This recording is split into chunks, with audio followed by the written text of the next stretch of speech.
Going in depth now. Back in 2007, the state stepped in to shut down then named Johnston High School for low academic performance. The following year, the school was reopened as Eastside Memorial. It repurposed into two different schools, a Green Tech and a Global Studies. They didn't make accountability either one of those years. The TEA ranked the high school as academically unacceptable 2 years in a row. If that were to happen again, the TEA has the power to appoint an outside manager. Follow the money, follow the money. When I got here, there were two factions. There was the pro-idea and there was the anti-idea.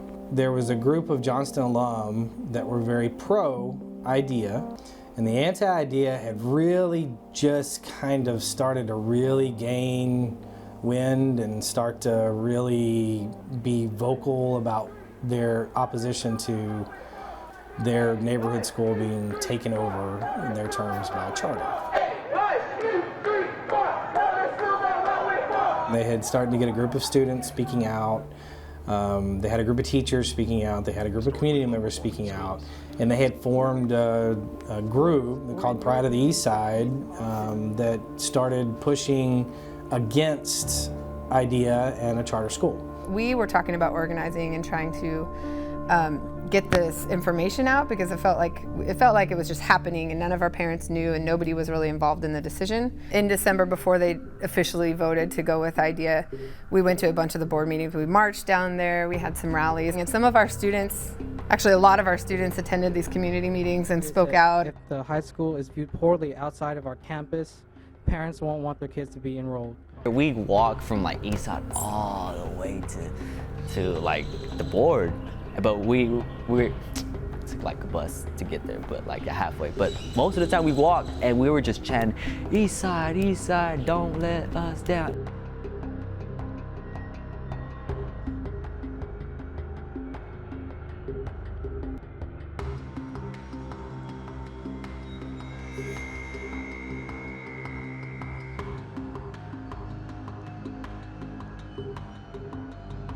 If we didn't find a partnering entity by June, the commissioner was going to make a ruling on whether or not to close the school or not.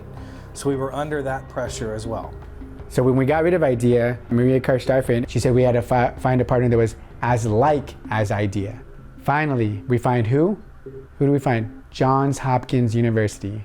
We don't dictate that, for example, you have to change your administration or you've got to fire half of your teachers. We're very much a partner organization, a supportive organization. Just making people aware of what we do and being very open and transparent, I think has really helped build trust in our relationship.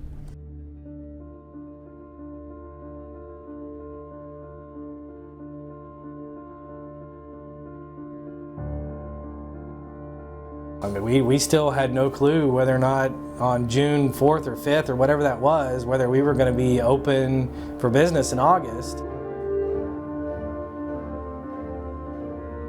At graduation that year, the commissioner came and announced that we were going to get to remain open. Well, at the Irwin Center tonight, they were relieved at the reprieve, but this second chance may be their last chance. Eastside Memorial High, when it was first founded, was Johnston High School, and it's always been here serving this community. That really helped drive the reaction that the community had when the state said that they might shut the school down. And I think that was a great thing. It gave us another lease on life and another shot at meeting the state expectations. I think it's our activism. You know, I don't think that if we would have been active, there would be an IDEA sign there already.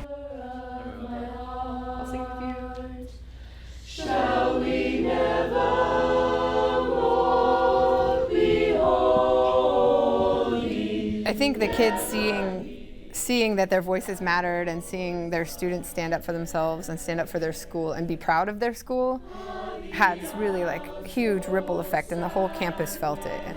That inspired, I think, people in the community and across Austin to also start paying attention. We want to keep our school alive just as much as anybody else wants to.